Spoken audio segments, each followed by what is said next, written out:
You're soaking wet. Everything you own is drenched. Your lighter's dead, your matches are pulp, and your ferro rod is useless because the tinder you needed just washed downstream with your dignity. The rain hasn't stopped for 2 days. The river rose, your gear bag took a swim, and now you're shivering so hard you feel your teeth might crack. Fire is the only thing between you and hypothermia, except you can't make it. Not with wet wood, not with your modern survival kit that failed spectacularly in actual weather. But 2,500 years ago, Greek sailors were making fire in storms at sea with seawater splashing over everything. They didn't have lighters or waterproof containers. They had physics, chemistry, and a material so reactive it could ignite through sheer stubbornness. They called it quicklime. We call it calcium oxide. And it doesn't care if it's wet. In fact, water makes it angry. And when quicklime gets angry, it gets hot. Hot enough to dry kindling, hot enough to ignite tinder, hot enough to start a fire from rocks and water. Here's the science. Quicklime is made by heating limestone or seashells to around 900 degrees Celsius. This drives off carbon dioxide, leaving a pale, caustic powder. When you add water, it undergoes a violent exothermic reaction hitting temperatures between 150 and 300 degrees Celsius. That's hotter than boiling water, hot enough to scald skin and hot enough to ignite dry plant matter out of nothing but chemistry.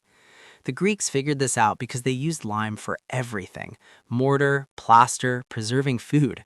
Somewhere along the line, a sailor in a storm realized you could use that heat to save your life. Here's how they did it. Take a handful of quicklime and wrap it in a dry cloth or leather, something that holds it together but lets water seep in. Place that bundle in a nest of the driest tinder you can find: bark shavings, dry grass, anything fibrous. Now add water, just a few drops. The quicklime starts reacting immediately. The bundle steams, getting too hot to touch. The heat transfers to the tinder, drying it out, even if it was damp. Then it smokes. Then, with a gentle breath of air, it catches. You've just made an ember using a chemical reaction instead of friction or a spark. But the Greeks didn't stop there. They found that if you mix quicklime with sulfur and charcoal, you get an ancient version of thermite. It burns hotter, faster, and won't stop until the fuel is gone. This was their emergency kit.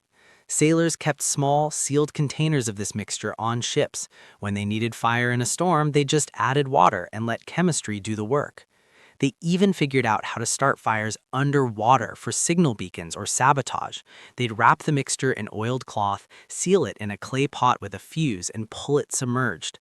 Water seeps in, the reaction starts, the fuse catches, and you pull up a burning torch from the depths. The Romans saw this and, as they always did, stole it and scaled it up. Their military engineers carried quicklime as standard equipment for siege warfare. They'd catapult sealed clay pots of it into enemy fortifications. The pots shatter. Rain or water thrown to put out fires hits the quicklime. Instant inferno. Buildings ignite from the inside out. It was elegant, brutal, and effective. So, how would you make it from scratch? You need limestone or seashells.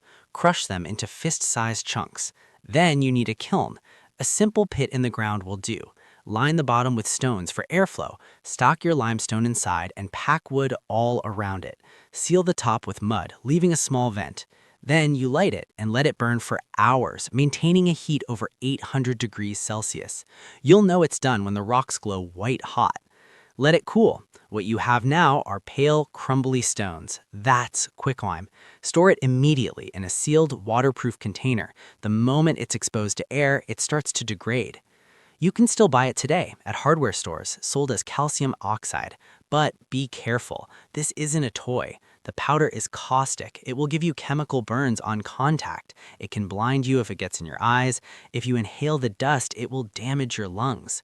The Greeks handled it with respect, using leather gloves and keeping it away from their face. You treat it like the controlled chemical weapon it is, because this technology had a darker side. It wasn't just for making fire, it was for destroying bodies.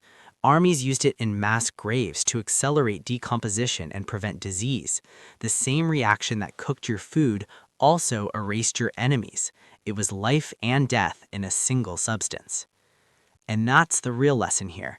Ancient survivalists didn't hoard gear, they hoarded knowledge. They knew that survival isn't about having the perfect tool, it's about having options when the perfect tool fails.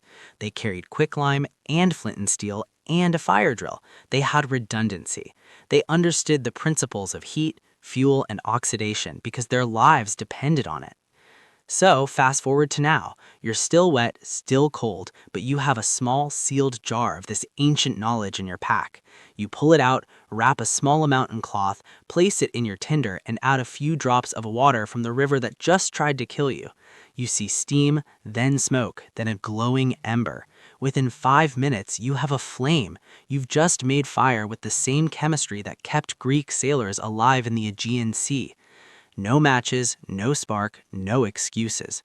The fancy gear will fail, the batteries will die, but calcium oxide and water, that reaction has been working for millions of years. It worked before humans existed, and it'll work long after we're gone.